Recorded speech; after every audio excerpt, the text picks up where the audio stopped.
Ох, не, Алекса. Мерси, жено. Ти няма ли да хапваш? Не, на мен не ми се хапва. Нещо така стоинчко ми се хапва, ама не знам какво. Касте!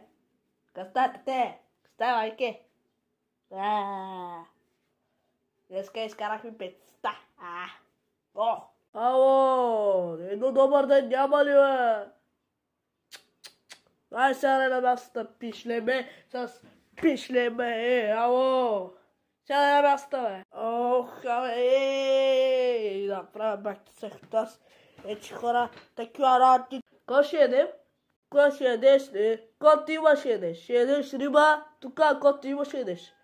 Няма да ми едеш дюнери, минери там, кебабчета.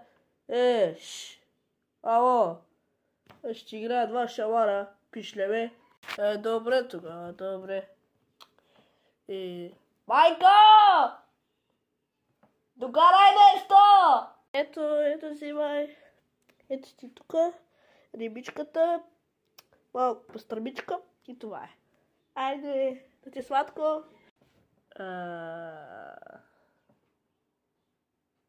Тате, да те питам един въпрос. Питай, пишле, тате, ти с колко жили си спал, бе?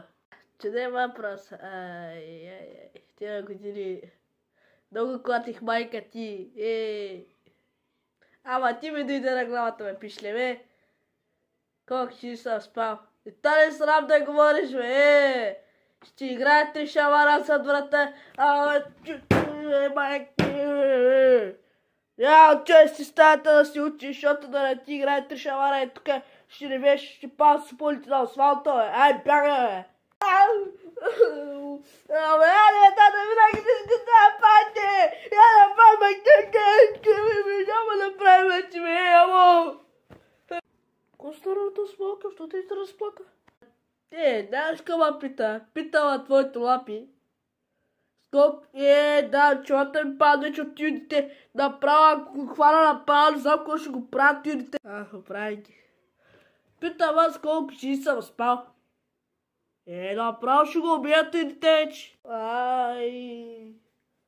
Да ти лапи, на кой съм ясал вече, аз не знам.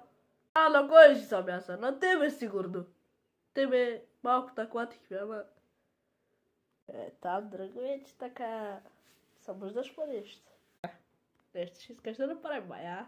Ще искам нещо да направим, да не знаеш. Ама да те гоща тук малко. Мерси. Чакай, нещо му напъна.